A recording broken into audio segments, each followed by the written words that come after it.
தஞ்சாவூர் மாவட்டம் பேராவூரணியில் உள்ள தனியார் திருமண மண்டபத்தில் சமூக நலன் மற்றும் மகளிர் உரிமைத்துறை ஒருங்கிணைந்த குழந்தை வளர்ச்சிப் பணிகள் திட்டம் சார்பில் சமுதாய வளைகாப்பு விழா நடைபெற்றது. இதில் பேராவூரணி, சேதுபாபா சத்திரம் ஒன்றியங்களைச் சேர்ந்த 250 கர்ப்பிணிகள் கலந்து கொண்டனர். அவர்களுக்கு சந்தனம், குங்குமம் பூசி, மாலை அணிவித்து, வளையல் பூட்டி அலங்கரித்து, தாம்பூல தட்டில் காப்பரிசி, மஞ்சள் குங்குமம், தாலிக்கயிறு, வாழைப்பழம், வெற்றிலைப்பாக்கு, சேலை ஆகியவற்றை வழங்கிய பேராவூரணி சட்டமன்ற உறுப்பினர் அட்சதை தூவி வாழ்த்துக்களை தெரிவித்தார்.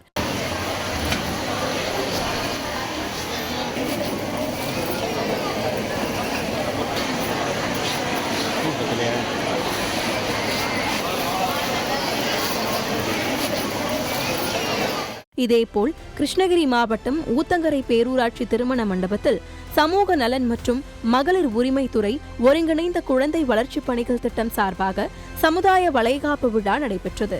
இந்த நிகழ்ச்சிக்கு ஒருங்கிணைந்த குழந்தை வளர்ச்சி திட்ட அலுவலர் சரஸ்வதி தலைமை வகித்த நிலையில் சிறப்பு அழைப்பாளராக மாநில மகளிர் ஆணைய உறுப்பினர் டாக்டர் மாலதி நாராயணசாமி கலந்து கொண்டார். தமிழக அரசின் சார்பாக கர்ப்பிணி பெண்களுக்கு வழங்கப்படும் திட்டங்கள் குறித்தும், கர்ப்பிணி பெண்கள் குழந்தை பெறும் காலத்தில் உண்ணும் உணவுகள், உடல்களை பராமரிக்கும் விதம், பல்வேறு அறிவுரைகள் கர்ப்பிணி பெண்களுக்கு வழங்கப்பட்டது. இந்நிகழ்வில் 100 கர்ப்பிணி பெண்களுக்கு சீர்வரிசை வழங்கி வளைகாப்பு விழா வெகு சிறப்பாக நடத்தப்பட்டது.